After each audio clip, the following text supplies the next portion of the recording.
I would just like to share a concept called deconstruction. And it's a communist tactic where you separate people from their past, get them into a neutral where they do not remember where they came from, and then you brainwash them into the future you have planned for them. It's a sales technique.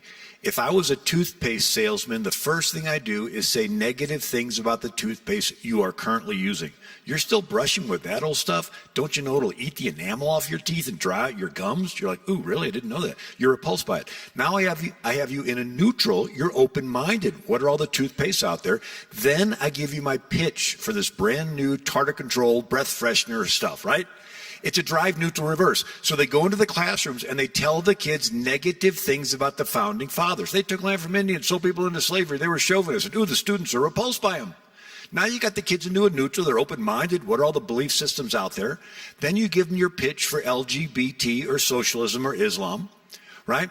Now, our founding fathers, for all their faults, and they had faults, and every one of us has faults, for all their faults, they gave us a present. And that present is you get to be in charge of your life. The word citizen means co-king. And we're all collectively the king of America. It's not like the king of England, right? And so imagine if someone wanted to give you $1 million. Would you say, wait a second, have you ever done anything wrong in your life? If so, I'm not going to take your money. Right?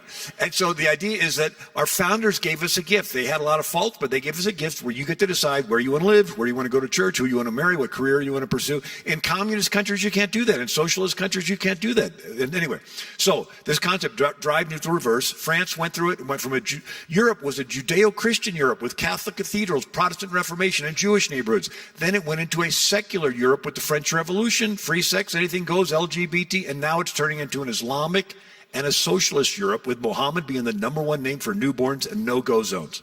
So this drive neutral reverse, that's the one point I wanted to bring out is what's happening in the classroom. Another thing is called the Asch conformity experiment.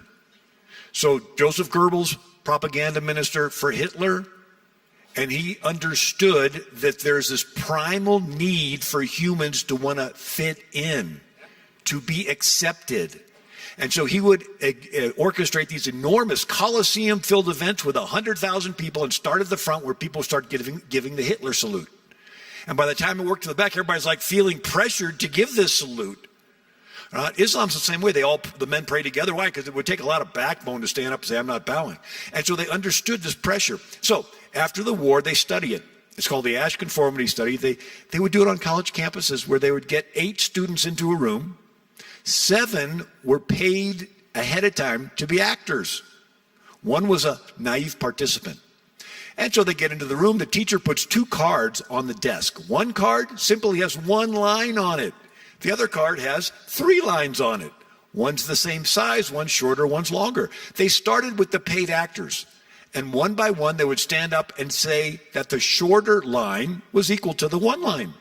They would say it really convincingly and no perspective and this and that. By the time it got around to the 8th naive participant, 30% of them would deny their own eyes and go along with the group. They so much wanted to fit in. And so this desire to fit in is now gone online. Everyone loves to be liked and no one wants to be unfriended. And these kids will commit suicide if they get cyberbullied, right? This online community. Now we're facing up to elections. And we have committed Democrats, committed Republicans, and undecideds. The undecideds go and they do a Google search, the #1 search engine in the world. They put in the name of a candidate. Google has algorithms that pull up all the negative stuff on one candidate, all the positive stuff on another candidate. Why is that important? Because the person doing the search wants to fit in. They want to be with what everybody else is believing. And if they can sway just a small percentage of the vote, many elections can be turned. And so we're beginning to see an undermining. Now, the gospel, Jesus says you need to come out from the group. You got to stop fear of man, just fear of God. Matter of fact, Jesus says you have to love me more than your mother, sister, brother, more than any group. The word ekklesia means the called out. He's calling us out from the group, and we're just keeping our eyes on Jesus. And that's where we are in America in this election.